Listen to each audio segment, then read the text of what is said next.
So there is this practice that I do often when I go out on a walk in natural environments, and I often invite friends and groups I lead to practice this practice, and it's called nature mirrors.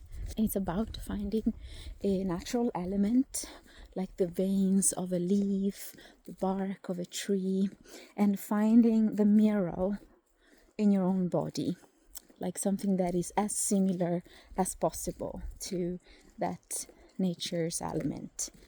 And it's such a simple exercise, simple practice that brings so much connection and unity, and brings us back both to our body and orients us to the environment we're in. So I love it. Try it on. It's fun.